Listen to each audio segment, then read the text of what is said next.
আমার বিয়ে কবে হবে? গালে হাত দিয়ে দীর্ঘশ্বাস ফেলতে ফেলতে এক তরুণী কথাটা বলল। তরুণীর পাশে বসা অন্য মেয়েটি তিতি বিরক্ত হয়ে ওর দিকে তাকিয়ে আছে। মুস্কান গাল থেকে হাত নামিয়ে তাহমিদের দিকে তাকিয়ে বলল, আমার বিয়ে হয় না কেন তাহু? তাহমিদা চোখ মুখ কুঁচকে বলল, বিয়ে ছাড়া তোর মাথায় আর কিছু নেই? মুস্কান পিঠ সোজা করে বসে বলল, আমার মাথা ভর্তি বিয়ে আর চোখ ভর্তি হবু স্বামী, তুই বুঝবি না। তাহমিদা দীর্ঘশ্বাস ফেলে বলল, এই মেয়ে বিয়ের জন্য পাগল হয়ে গেছে। আল্লাহ, এর মাথায় বিয়ে ছাড়া অন্য কিছু ঢুকিয়ে দাও প্লিজ।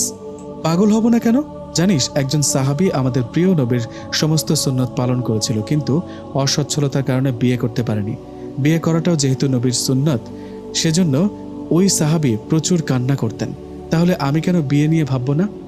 Why তাহু why?